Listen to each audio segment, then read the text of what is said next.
अस्सलाम वालेकुम दोस्तों, आज हम आपको ऐसे मुस्लिम कंट्री की सैर करवाने जा रहे हैं जो दुनिया को खटकता था, जिसकी वजह से इसके हालात खराब कर दिए गए। ऐसा कंट्री जिसके आज 2 वजीर आजम हैं, जहां मेडिकल से लेकर तालीम तक सब कुछ मुफ्त था, जिसके पास अफ्रीका में सबसे ज्यादा तेल के ज़खायर हैं। जी हाँ, आज हम सैर करने जा रहे हैं लीबिया की। इस कंट्री के लोग मुअम्मर कज़ाफ़ी के बाद कैसी जिंदगी गुजार रहे हैं, मुअम्मर कज़ाफ़ी कौन सा अजूबा बनाने जा रहा था, इस कंट्री की तारीख क्या है और इस कंट्री के तारीखी मकामात कौन से हैं, ये सब कुछ जानेंगे आज की इस वीडियो में। चलें अब निकलते हैं लीबिया के एक शानदार सफर पर।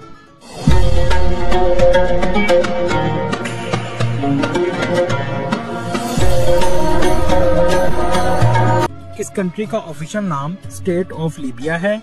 इस मुल्क की कुल आबादी 68 लाख के करीब है, जो आबादी के लिहाज से दुनिया के 107वें नंबर पर आता है। लीबिया का कुल रकबा 17,60,000 मुरब्बा किलोमीटर है, जो रकबे के लिहाज से दुनिया के 16वें नंबर पर आता है। इस कंट्री का बॉर्डर मिस्र, सूडान, नाइजर, चड, अल्जीरिया और ट्यूनिस से लगता है और दूसरी तरफ मेडिटेरियन सी की साहली पट्टी वाक़या है। इस कंट्री का नाम कदीम जमाने से चलता आ रहा है। अफ्रीका के लोगों को लिबो बुलाया जाता था और इसी के नाम से लीबिया रखा गया है। लीबिया में 97% मुस्लिम हैं, जिनमें 92% अरब और 5% बर्बर कम्युनिटी के लोग हैं। इसके अलावा दूसरे मज़ाहब के लोग भी आबाद हैं। इस कंट्री का दारुल हुकूमत तरपोली है, जिसे उर्दू में तराबलस कहते हैं। ये शहर बहीरा रोम की साहली पट्टी पर वाक़या है। बहुत से लोग इस शहर से डंकी के लिए भी आते हैं और अक्सर मारे जाते हैं, क्योंकि इस सिटी से समुद्री फासले पर इटली करीब लगता है। लीबिया की तारीख 8000 साल पुरानी है, जब यहाँ के इलाके ज़हरेज़ और काबिल काश्त थे। बर्बर कबाइल लीबिया के कदीम तरीन बशिंदे थे और हजरत तारक बिन ज़ियाद बर्बर कबाइल में ही पैदा हुए थे। इस सिते में रूमी सल्तनत ने भी हुकूमत की। इसके बाद बाज़ंतीनियों ने हुकूमत की। 7वीं सदी ईस्वी में इस सिते में इस्लाम आया। 643 ईस्वी में अरब मुसलमानों ने इस इलाके को फतह किया। अब्बासी खिलाफत के दौर में ये अफ्रीका का इस्लामी मरकज बन गया।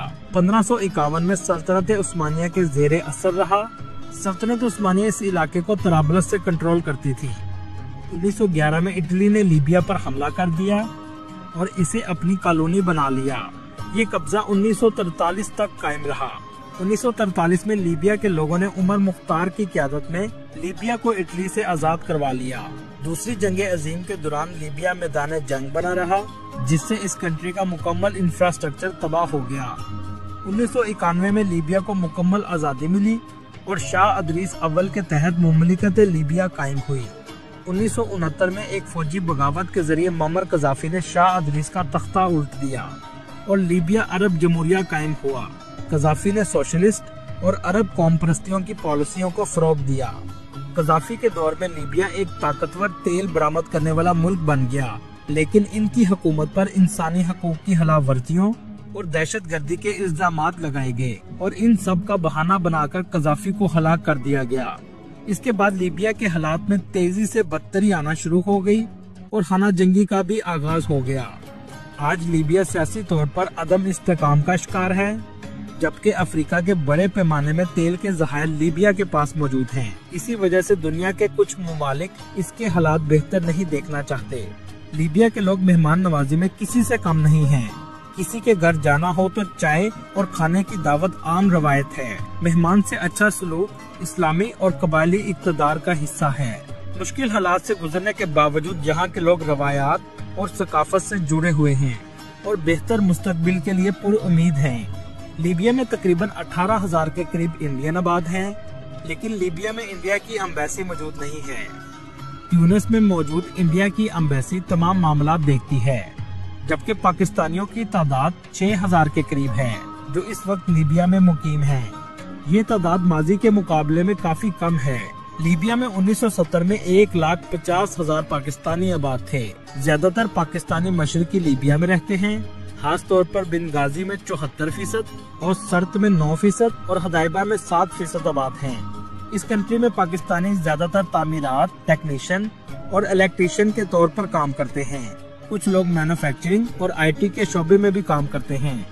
लीबिया में पाकिस्तानी हुकूमत के ताउन से स्कूल भी कायम हैं, जो ज्यादातर बिन गाजी और तराबलस में मौजूद हैं। कुछ पाकिस्तानियों को गैर कानूनी इमिग्रेशन के बायस मुश्किलात का सामना करना पड़ता है। 2024 में लीबिया की हुकूमत ने 11 पाकिस्तानियों को गिरफ्तार किया था। जून 2023 में यूनान के साहिल पर एक कश्ती हादसा पेश आया, जिसमें कई पाकिस्तानी भी शामिल थे। ये तमाम लीबिया के शहर तिब्रक से रवाना हुए थे। लीबिया में मुकीम पाकिस्तानी बेहतर मुस्तकबिल के लिए पुरउम्मीद हैं। दोस्तों, ये ऐसा कंट्री है जिसके मौजूदा 2 प्राइम मिनिस्टर हैं, जिसमें ईस्टर्न और वेस्टर्न हिस्सा शामिल हैं। जब से कज़ाफी का दौर खत्म हुआ है, मुल्क में सियासी अदम इस्तेहकाम जारी है। एक गवर्नमेंट को गवर्नमेंट ऑफ नेशनल स्टेबिलिटी कहा जाता है, जो कि ईस्टर्न हिस्से में बनाई गई है और इसके प्राइम मिनिस्टर उसामा हमाद हैं, जबकि वेस्टर्न हिस्से की गवर्नमेंट को गवर्नमेंट ऑफ नेशनल यूनिटी कहते हैं, जिसके प्राइम मिनिस्टर अब्दुल हमीद हैं। दोस्तों, वैसे कैसी अजीब बात है, हुकूमतों के नाम स्टेबिलिटी और यूनिटी से रखे हुए हैं और ये दोनों चीजें इस मुल्क में मौजूद नहीं हैं। इस कंट्री की जीडीपी $50 बिलियन है, जबकि यहाँ के लोगों की सालाना आमदनी $7,300 है। इस कंट्री में इस्तेमाल होने वाली करेंसी लीबियन दिनार है, जो पाकिस्तानी 56 रुपए के बराबर है और इंडियन 18 रुपए के बराबर है। इस कंट्री में सबसे ज्यादा अरबी जुबान बोली जाती है। इसके अलावा लोग इटालियन जुबान भी बोलते हैं। दोस्तों, 1995 तक 18 लाख लोग इसका सालाना विजिट करते थे, लेकिन अब ये तादाद बहुत हद तक कम हो चुकी है। टूरिस्ट सबसे ज्यादा तराबलस सिटी में आते हैं। ये है तराबलस सिटी का एयरपोर्ट। इस शहर की गलियां आज भी तारीखी मंजर पेश करती हैं। इस शहर में आपको चंद ऊंची इमारतें नजर आएंगी, ज्यादातर तारीखी घर और पुरानी गलियां देखने को मिलेंगी। इस्लामी सकाफत आपको हर जगह नजर आएगी। यहाँ के लोग काफी बहुत शौक से पीते हैं। दोस्तों, यहाँ आपको एक बात बताता चलूं, तरपोली लेबनान का भी सिटी है और लीबिया का भी सिटी है। दोनों कंट्रीज में एक ही नाम से शहर मौजूद है। इस शहर में था जो आज भी असली हालत में मौजूद है। इस सिटी के मेन स्क्वायर को शोहदा चौक कहा जाता है, जो शहीदों की याद में बनाया गया है। आर्किटेक्चर अंदर से भी बहुत खूबसूरत है। आपको अगर जिंदगी में तराबलस जाने का मौका मिले तो कदीम दौर की याद ताज़ा करवा देगा। तंग गलियां और बाजार इस जगह मौजूद हैं, जहां आप लीबिया के लोगों की सकाफत को करीब से महसूस कर सकते हैं। इस कंट्री के लोग मछली बहुत शौक से खाते हैं। यहाँ आपको मछली मार्केट भी बहुत बड़े पैमाने पर नजर आएगी। अगर आप रूमी सल्तनत के दौर के आसार देखना चाहते हैं, तो आप लिप्टस में मौजूद हैं। लिप्टस एक रोमन देवी का नाम था। रोमन स्क्रिप्ट भी देख सकते हैं कि वो लोग कैसे लिखते थे और पढ़ते थे। ये दीवारें और पिलर रोमन एम्पायर के दौर की हैं, जो आज भी कायम हैं और सबसे ज्यादा तादाद में आबाद हैं। ये मेडिटेरियन सी के किनारे वाक़या है। इस शहर की कुल आबादी 8,50,000 के करीब है। इस शहर से समुद्र का नजारा बहुत खूबसूरत है। एक जमाने में ये इलाका यूनान के अंडर था। तिब्रक वाक़या है। इस शहर में बहुत से मिस्र के लोग भी आबाद हैं। इस शहर की आबादी 1,20,000 के करीब है। ये वही इलाका है जहां दूसरी जंग अजीम में सबसे ज्यादा लोग मारे गए थे। आज भी इनके कब्रिस्तान इस इलाके में मौजूद हैं। दोस्तों, यहाँ से आपको बताते हैं कर्नल कज़ाफी ने इस मुल्क को कैसे चलाया।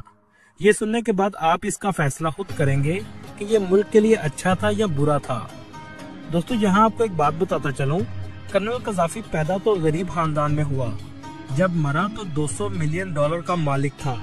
कर्नल कज़ाफी ने इस मुल्क में इस्लामिक निज़ाम नाफिज किया।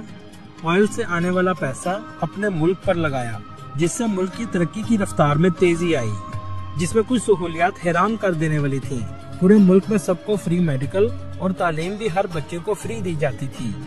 कर्नल कज़ाफी से पहले तालीम की शरह 25% थी, जो बाद में 87% तक चली गई। कारोबारी लोगों को बगैर सूद के पैसा दिया जाता था। कर्नल कज़ाफी की गवर्नमेंट ने 1980 में साफ पानी हर घर तक पहुंचाया, जो उस वक्त दुनिया का सबसे बड़ा वाटर सप्लाई सिस्टम था। दोस्तों, कर्नल कज़ाफी जब भी किसी कंट्री का सफर करते थे, अपना बुलेट प्रूफ टेंट साथ लेकर जाते थे और इसी टेंट में ही रात गुजारते थे। कर्नल कज़ाफी के सबसे अहम गार्ड्स औरतें थीं, क्योंकि कर्नल कज़ाफी का मानना था कि औरतों पर गोली कोई नहीं चला सकता। दोस्तों, क्या आप जानते हैं लाहौर के क्रिकेट स्टेडियम का नाम भी कर्नल कज़ाफी के नाम से रखा गया है। 1974 में इस्लामिक ममालिक की कॉन्फ्रेंस लाहौर में मुनक्कद हुई। मुअम्मर कज़ाफी ने इस स्टेडियम में खिताब किया और पाकिस्तान के हक में बात की, जिसके बाद इस स्टेडियम का नाम कज़ाफी स्टेडियम रख दिया गया। लीबिया का ज्यादातर हिस्सा सहरा पर मुश्तमिल है, लेकिन इस सहरा में लीबिया ने ऐसी पाइपलाइन डाली जिसे दुनिया का 8वां अजूबा भी कहा जाता था। 1960 में जब तेल की दरियाफ्त के लिए खुदाई करवाई गई तो तेल से ज्यादा कीमती चीज ताज़ा पानी के ज़खायर दरियाफ्त हुए। जहां बारिशें नहीं होती थीं, वहां इतना बड़ा पानी का जहीरा मिलना किसी मौजज़े से कम नहीं था। ये ज़खायर इतने बड़े थे कि अगर इसे पूरी दुनिया भी इस्तेमाल करे तो 40 साल में भी ये खत्म ना हो। कर्नल गद्दाफी ने इस पानी का इस्तेमाल करने के लिए दुनिया की सबसे बड़ी वाटर सप्लाई का काम शुरू किया। सहरा में गर्मी भी बहुत पड़ती है, इसलिए नदी बनाना नामुमकिन था। इसलिए इसने जमीन के नीचे पाइपलाइन के अंदर नदी बनाने का फैसला किया।